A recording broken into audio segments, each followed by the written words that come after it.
I was playing around with the Healy criterion and I discovered this thing I call the Samaritan line, where it's not your return, but the environmental returns that you produce. If you can invest and get a change in the structure of the environment that you're embedded in, where basically everybody that's in that environment has a return that's large enough to pay off the investment that you're making, then the normal math kind of flips on its head from the Kelly criterion. Step into the world of success with your brand amplified, the ultimate podcast designed to unravel the intricacies of thriving businesses. I'm your host, Annika Jackson, and I'm on a mission to uncover the stories, strategies, and secrets that have propelled entrepreneurs and business leaders to success.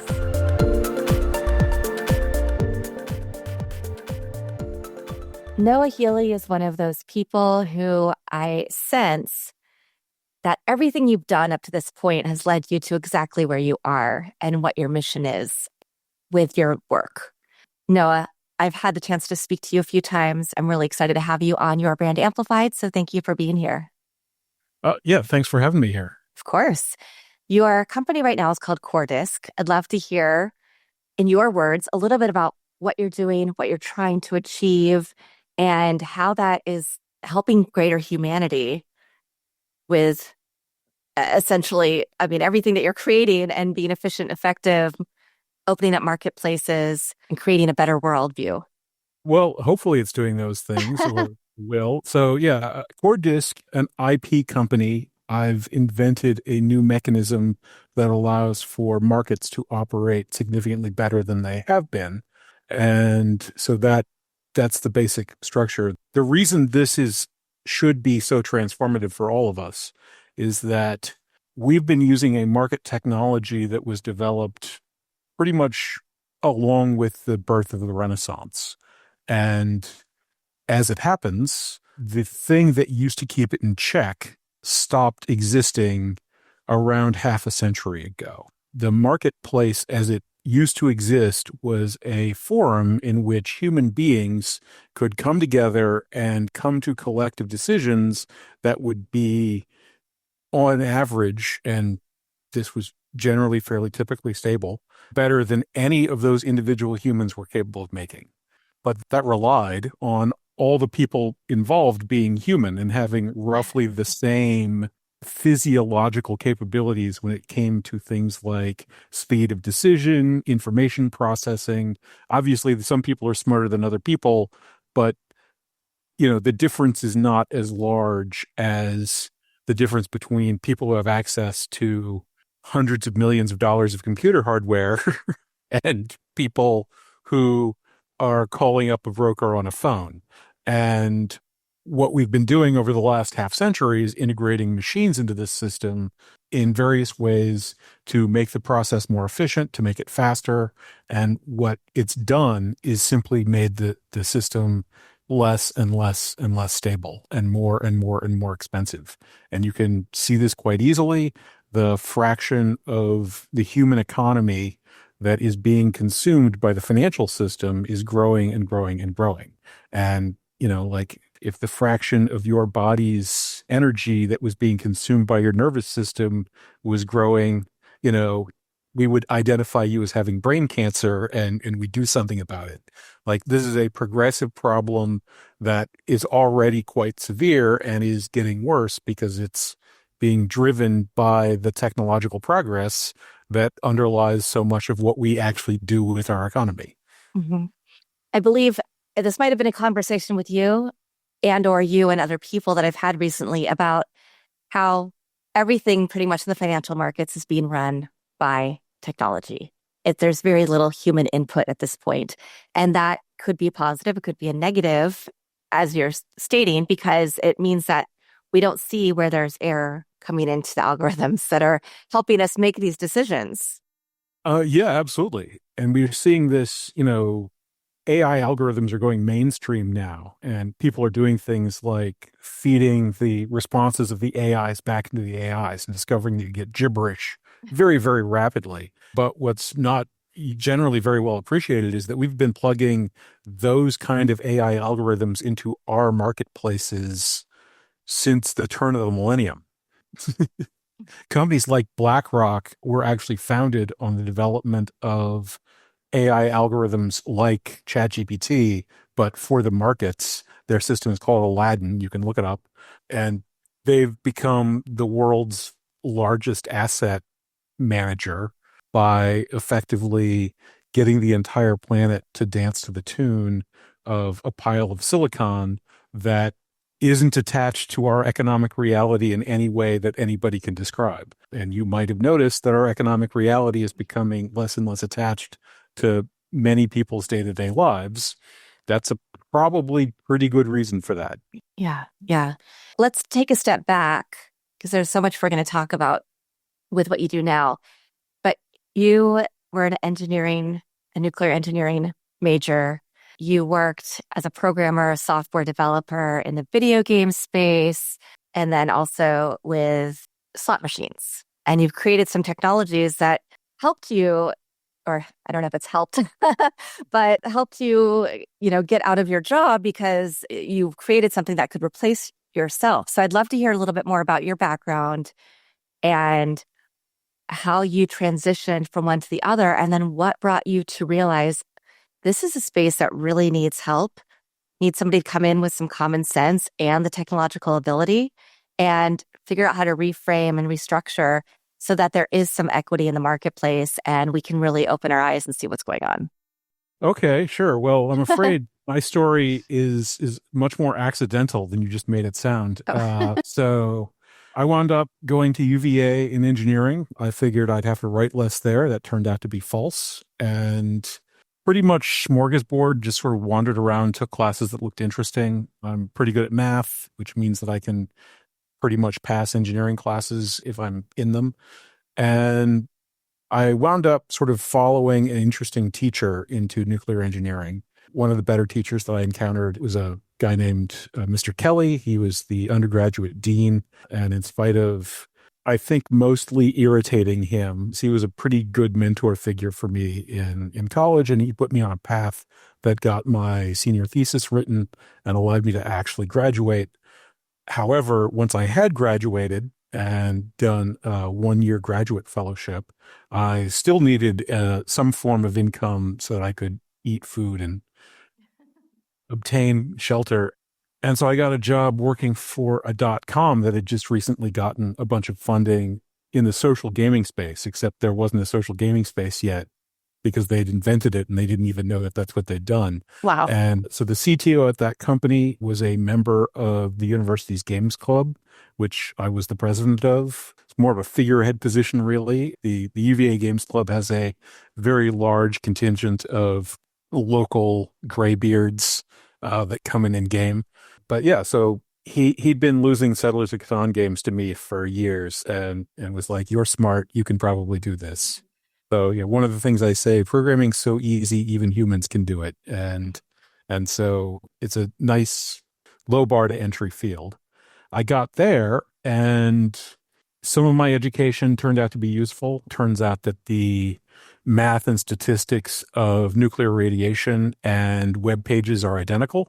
So that was nice. But I also had sort of the ethical, thing that they drummed into us. And I felt that I really needed to understand the why of what was going on. And so I started a course of much deeper study, which even after that company more or less went bankrupt and they had layoffs to the next company, which had layoffs, the next place, and so on, was never really able to pull together a good sort of career path, but was continuing this process of reading and deep studying of the actual papers of the people that invented computers and the internet and the rest of this technology.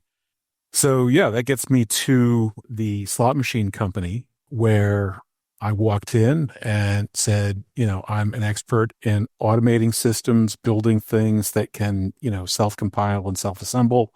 And that's what I love to do. And that's what computers are really good for. So it's what you should be doing.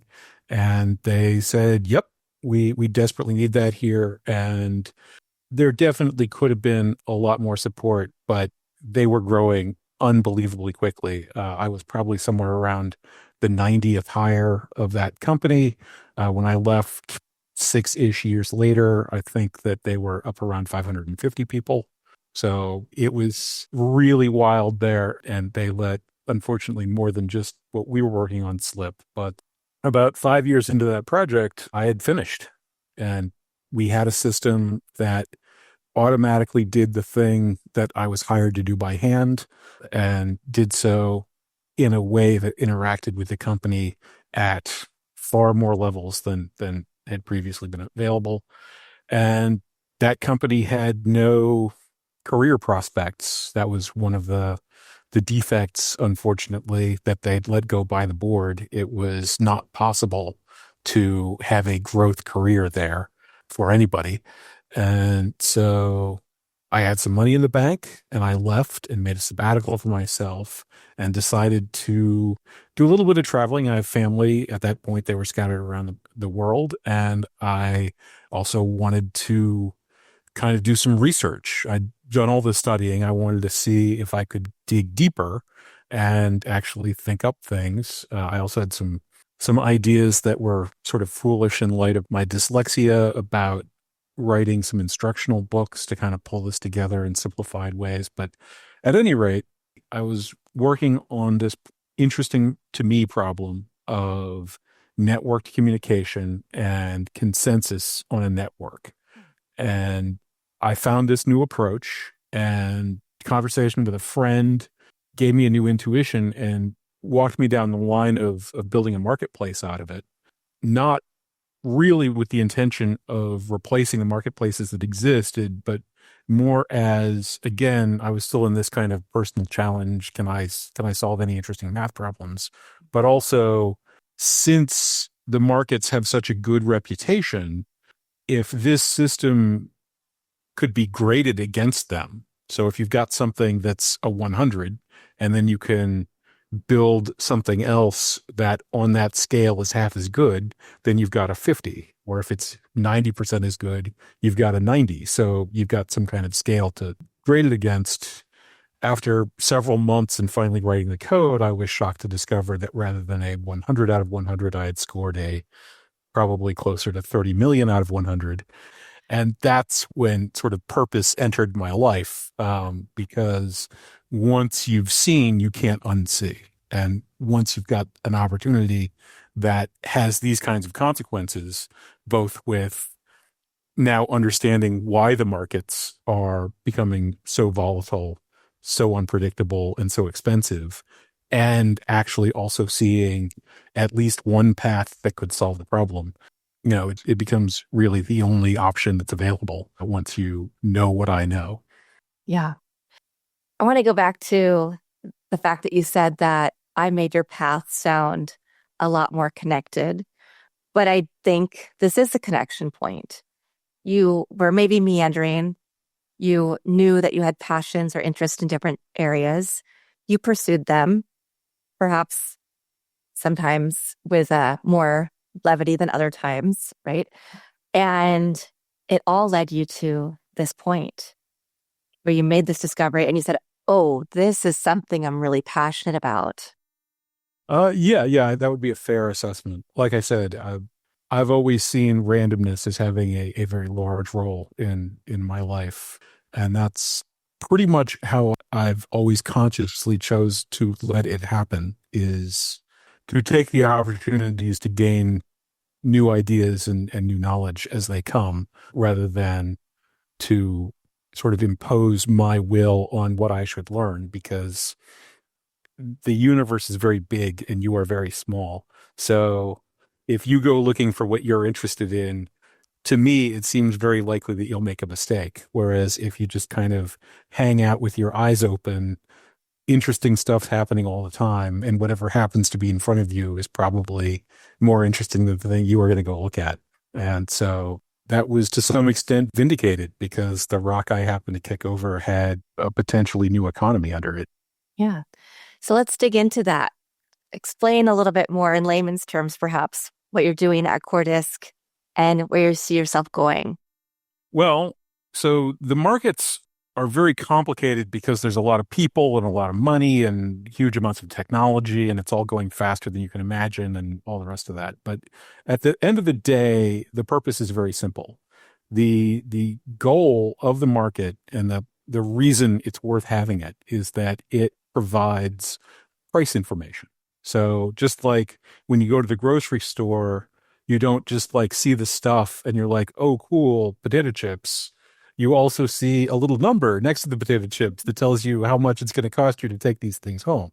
It doesn't have to work like that. You could imagine a grocery store where there's no labels on anything and you'd have to sort of go out and then get into a fist fight to decide whether or not you're allowed to have the chicken or something.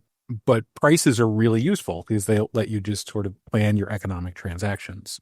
And if you're in an environment where you have very large numbers of potential customers and very large numbers of potential buyers, the ordinary sort of business sales relationship breaks down pretty rapidly. If every farmer had to have a list of every food processing station on earth and every food process, factory and restaurant had to have a Rolodex with every farmer on earth in order to operate their businesses, they wouldn't have businesses because all they'd be doing is reading the Rolodexes. So these systems evolved in antiquity to come up with ways to be able to get people together in one place one time and do sort of many to many trades. And during the Renaissance, we developed a modern marketplace, which has this pit character that you've seen in films and so on. Now it's all on computers for the most part, but that's what it's doing. All it's doing is trying to figure out what the price people will sell and what the price people will buy is. And it does that by taking the idea of the contract. So there's a buyer and a seller and a price, and it's all right there. And it rips that contract in half and says, buyers, you can write down the price you want, and sellers, you can write down the price you want. And we'll just sort of take these two and put them in huge shuffled up decks. We'll, order them all properly by time and price and stuff. And we'll take a look at the top of these decks. And if these contracts match, we'll just sew these two halves together and you're done. Like you already signed, it's happened. This contract happens. And then we'll tell everybody the deal that you just made. And for a computer theoretician, you might have noticed a little redundancy there because both these guys were writing a price down. And in computer science, we like to do things in one place if we can. So I figured out a way to rip that contract into three pieces and to create a producer role, a consumer role, and a negotiator role. And so the negotiators come in and sort of play hot and cold. They're trying to find a price, an index price that people will want to trade at. And then that index will act like the price that's in the grocery store. Producers will come in and say, so this is what I can sell for. Well, this is how much I'll put on shelves. Consumers can go in and say, well, this is what it costs. This is how much I'm taking off the shelves. And that system equilibrates to the same outcome as the other system, except the other system is super crazy and is 97% robots that are trying to find a way to get you to take a bad deal. And this system solves all those problems because everything's direct. Everyone's paid for how much value they're bringing to the system. And so people that are productive or can find value in product or who know anything about reality can make more money by doing it this way than by doing it the other way. Okay. And so you have this coordinated discovery market, CDM, as you call it. So who can sign up? How do people utilize it now? And I know that you have some interesting things going on with some of the patents that you have. So I'd love to hear a little bit about that and how this, what solution this is going to, like for the everyday person. Yeah, well, so for the everyday person right now, there's not a lot to do because there's a handful of projects trying to get these things into the world, but none of those projects are customer facing right now. And the patent is one of the possible gateways to get to that customer facing universe. In a world where there's a CDM in operation it would work the way any other financial institution works, like a bank or the existing markets or whatever. If you personally believe that you have something that's of interest to that marketplace, you would sign yourself up. It doesn't really need to charge commissions for that beyond maybe some basic fee to do know your customer, anti-money laundering types of behaviors. But you get yourself an account, fund that account, and then if you think that buying steel is something that's, going to be useful for you in your endeavors, you would use your account to buy steel. Or if are raising chickens and there's an egg market, you would sell your eggs. Or if you just think that you know stuff about markets, maybe you're an expert on the weather of the Midwest and you've got insights in soybean, corn, rice, and wheat prices over the next year or 10. Go for it. Bring your knowledge to the system and make money.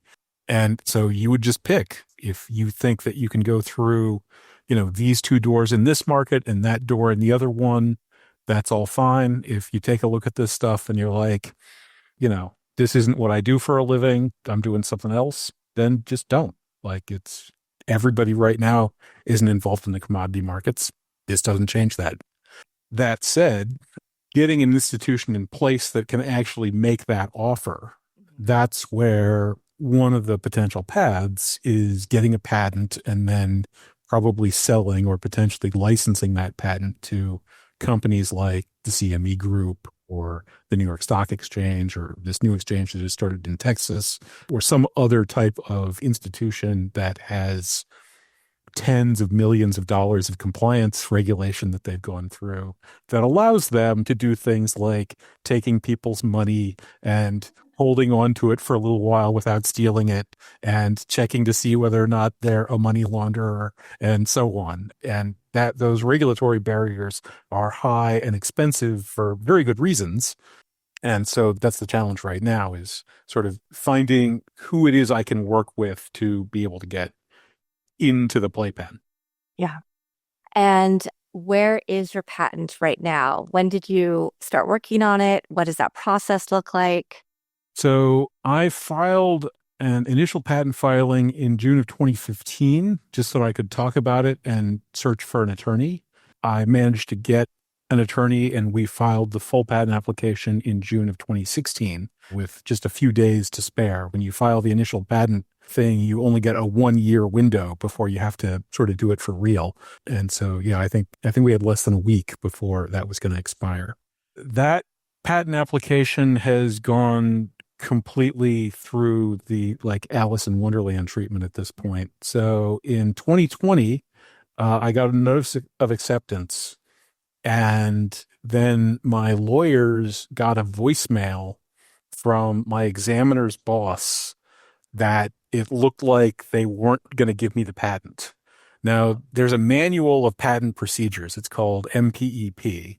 And in section 1308, and the reason this is all on the tip of my tongue, we'll get to. In section 1308, there's a strict procedure that the patent office must follow in order to not issue a patent after they've accepted and the issue fee has been paid, which happened. And it involves writing and signing a withdrawal letter. And if they don't do that, they're in violation of the law. They never did that. Wow.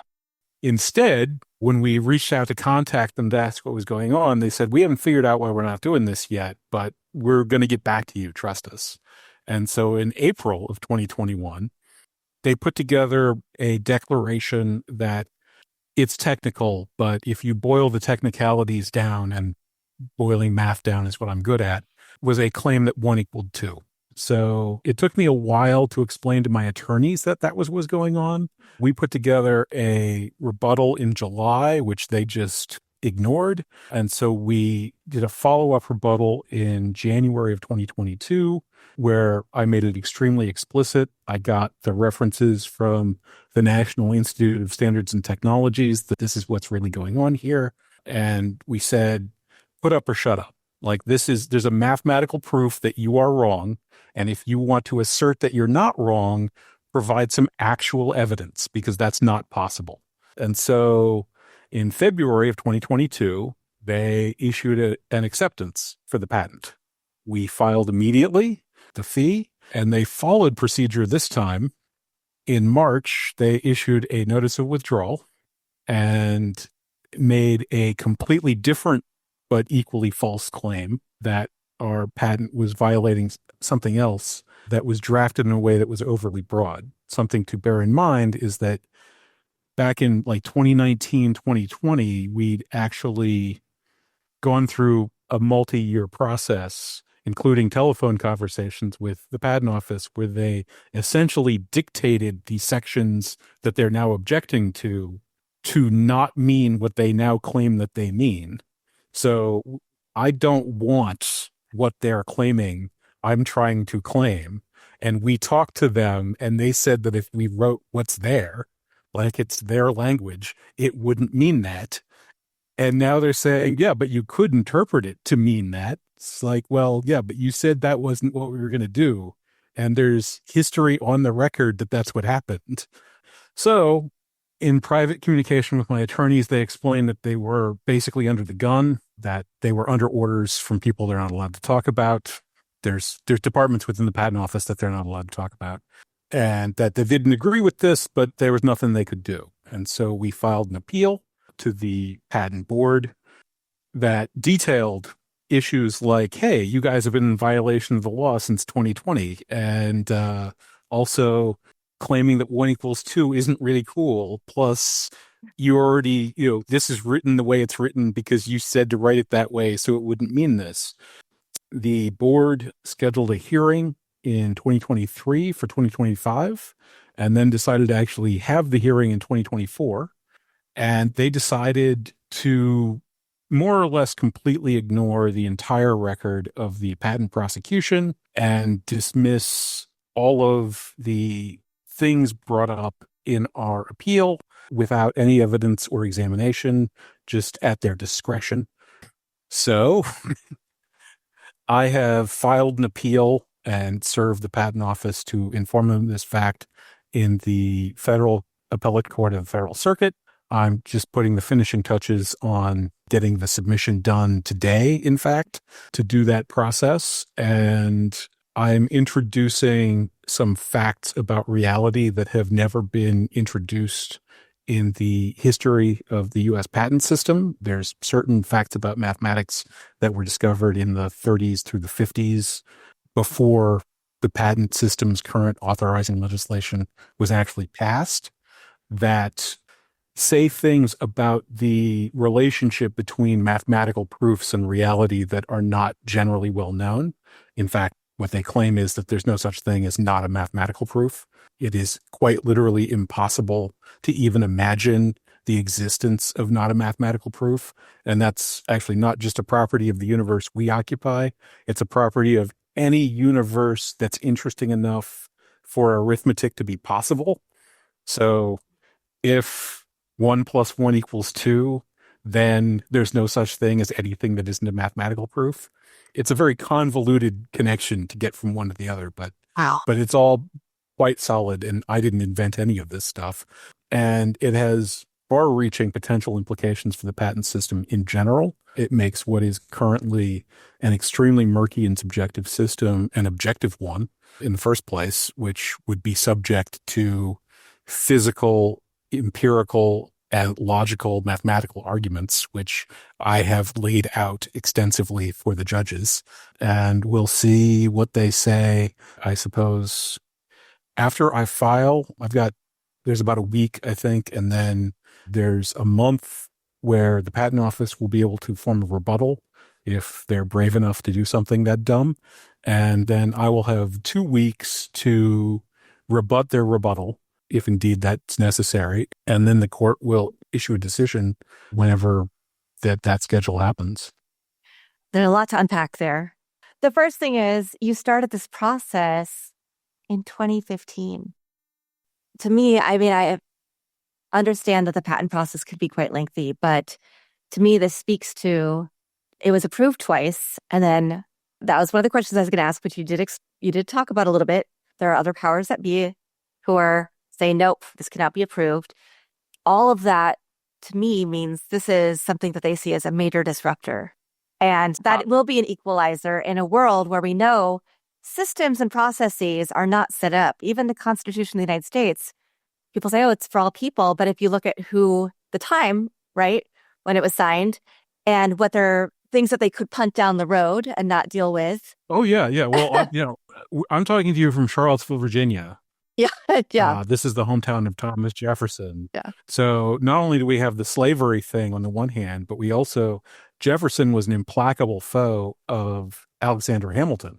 And Hamilton was not a slaveholder or pro-slavery in any regard, but he did feel that one of the major value propositions of the federal government was cementing his buddies back in New York as the corrupt primary financial dealers of the new republic. And he got his way on that one.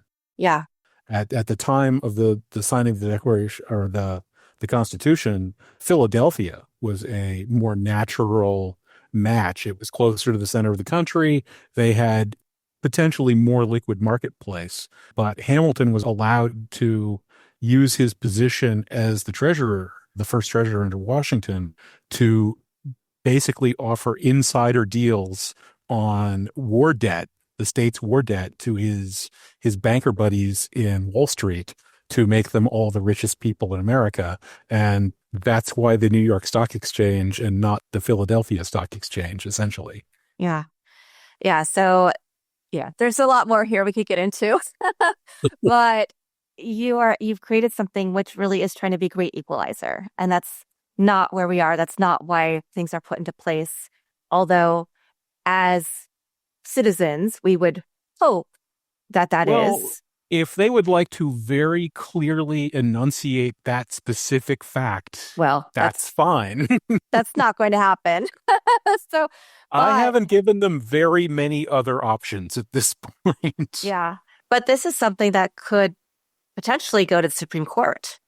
Potentially, yeah. If in fact they do decide to very clearly enunciate that they're not doing this because they feel it would have a negative impact on certain corrupt relationships that presently exist, I definitely intend to attempt to ask the Supreme Court whether or not they endorse the U.S. federal government being a corrupt institution. But we'll see, what the federal judges decide to say in the first place.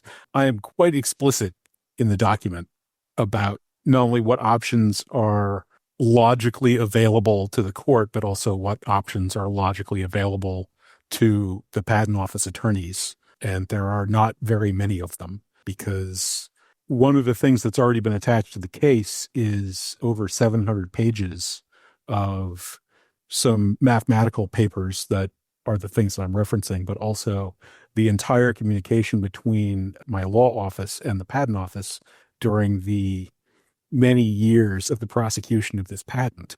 And one of the things that isn't there is that first withdrawal letter that they are legally required to have. So the defense has already submitted the evidence of their guilt in one sense. Right, right. And in the meantime, you spent years, almost a decade. You've spent money twice to pay all the fees. You've had to pay a lawyer this entire time. So I have had to pay the lawyer. The fees have both been refunded. Oh, okay.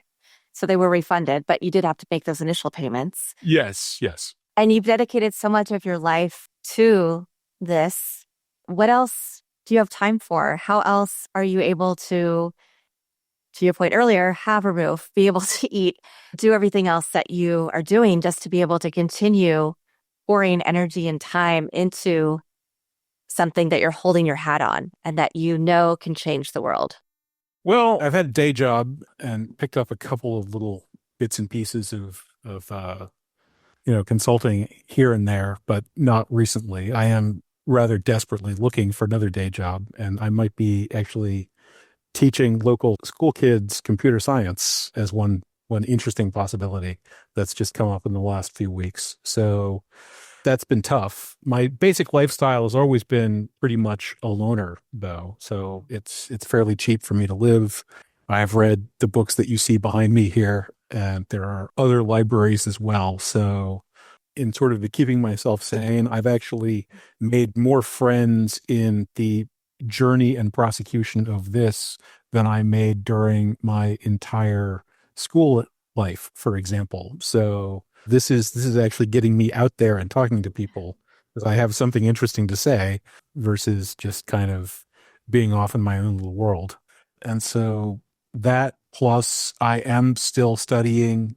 Well, I'm not terribly impressed by the generative artificial intelligence. There are other artificial intelligence technologies, the reinforcement learning stuff that I am impressed by, and I keep up to date on those papers as well as the generative papers, but Yeah. they're a little boring. And other aspects of computational mathematics as well as having some sort of hobby problems that I kind of floss my brain with. So that kind of lifestyle is keeping me going. But the stress is a little bit much. I haven't been sleeping well for the last week of pulling this stuff together. And as part of the historical research, I realized that each of these times that the patent office has decided to completely leave the realm of physical reality, I've actually had a fairly nasty health scare. Mm. So it's rough, really. Yeah. But this is the reality of our lives when we have a lot of stress. It does impact. I've had that same thing happen to me, not in the same way, of course, but where I've had to really take a step back and say, is this what I'm supposed to be doing right now? Because I am getting really ill. And for me, it was a little different case where I had to go, okay, this is not where I'm supposed to be working or the job I'm supposed to be doing or the people I'm surrounding myself with or whatever it might have been in that time in my life where I needed to go take a step back and focus on my health and well-being and what my passion areas and where I could find success would be. So it's a little different case, but I think, yeah, stress absolutely manifests itself physically with all of us when we are trying to undertake or trying to change something. Absolutely, yeah. Although, again, being the weirdo that I am, I consulted mathematics on this subject. So, have you ever heard of something called the Kelly criterion? So, Kelly was a guy who was working, I'm pretty sure, for Bell Labs. He also liked horse race betting, and he was pretty much the first quant trader in human history. But he created this thing called the Kelly criterion. It's very famous. The paper is actually fairly readable and still of use to this day for people interested in sports betting. And it was about how to figure out how much noise you could eliminate from signal on a phone line. But it also told you, remember how the math of nuclear physics and the math of, yeah, same deal. It also tells you how much to bet on any given risk to maximize your long-term return. Ooh, okay. And so the Kelly criterion has been sort of MBA 101 type fodder for years of trying to figure out how you should apportion your portfolio in order to maximize your long-term outcome. I was playing around with the Kelly criterion and I discovered this thing I call the Samaritan line, where it's not your return, but the environmental returns that you produce. If you can invest and get a change in the structure of the environment that you're embedded in, where basically everybody that's in that environment has a return that's large enough to pay off the investment that you're making, then the normal math kind of flips on its head from the Kelly criterion. Now, that's a high bar to clear for most people, but again, this is a globally significant technology and one that would eliminate hundreds of billions of dollars of waste that presently exists, Yeah. more likely trillions of dollars of waste that presently exists in our economy. And this particular project is over the Samaritan line. And so I kind of just have to suck it up because almost no matter what happens to me, it's still worth it to me to keep going down this road. Yeah, I love hearing that. I think you have so much to offer. I love speaking to you every time, even if we're doing interviews for my different podcasts and speaking about some of the same things. I ask a little bit, slightly different questions, and I learn more from you every time. And so that's something I really look forward to continuing to do.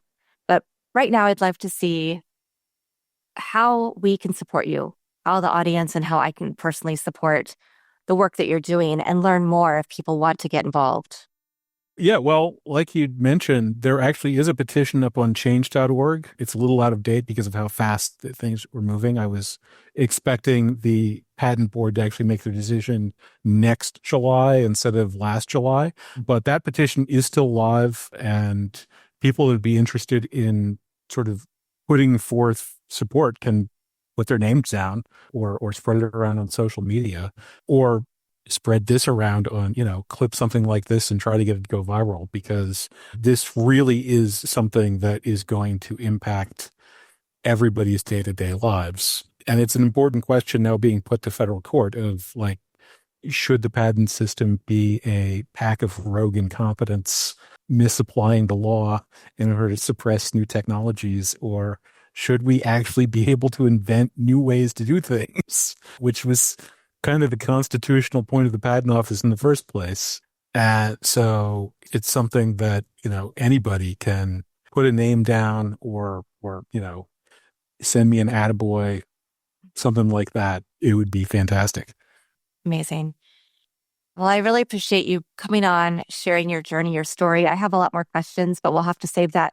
We'll have to have an interview after you've gone through this next process and see where you're at and get into a few more things. I want to talk about even your dyslexia and how that has shaped how you've moved through and been interested in different things. So we'll just tease this for the next interview that we'll have and keep me posted on what's going on. I've signed the petition. We'll share it in the show notes and all of that. But Noah Healy, thank you so much for being here on Your Brand Amplified with me today and talking about something that people really need to know about. Yeah. Thanks, Annika. Thanks a lot for having me here. It's always great talking to you. Likewise. Thank you to everybody who's watching or listening. And if you find yourself scratching your head, being a little intrigued, wanting to learn more, look at the petition, check out Coordisc, the company, coordisc.com. I'll have that in the show notes as well. And thank you for being here and coming back to another episode of Your Brand Amplified. Thanks for listening or watching to this episode of Your Brand Amplified. Don't forget to leave us a rating or review on your favorite podcast listening platform. And if you want to learn more, check us out at yourbrandamplified.com.